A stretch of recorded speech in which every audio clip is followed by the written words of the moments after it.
സൗദിയിൽ നിന്നും പ്രവാസികൾ സ്വദേശങ്ങളിലേക്ക് അയക്കുന്ന പണമിടപാടിൽ വർധന. 2024 വിദേശ പണമിടപാടിൽ 14% വർധന രേഖപ്പെടുത്തിയതായി സൗദി ദേശീയ ബാങ്ക് പുറത്തുവിട്ട കണക്കുകൾ സൂചിപ്പിക്കുന്നു.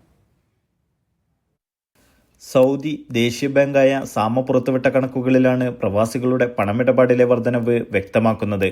2024 സൗദിയിൽ നിന്നും വിദേശികൾ സ്വദേശങ്ങളിലേക്ക് അയച്ച പണത്തിന്റെ അളവിൽ 2023 അപേക്ഷിച്ച് 14% വർധനവ് രേഖപ്പെടുത്തി.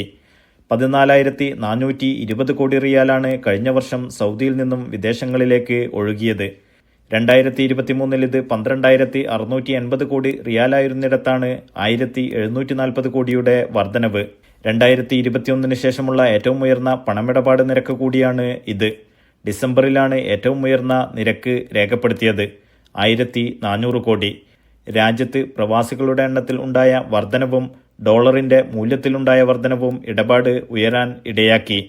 ഡോളറിനെതിരിൽ ഇന്ത്യൻ രൂപയുൾപ്പെടെയുള്ള പല രാജ്യങ്ങളുടെയും കറൻസികളുടെ മൂല്യം ഇടിഞ്ഞത് കൂടുതൽ പണമിടപാട് നടത്താൻ ഇടയാക്കിയതായി ഈ രംഗത്തുള്ളവർ പറയുന്നു. Naushad റിക്കൂർ, media 1, Dammam.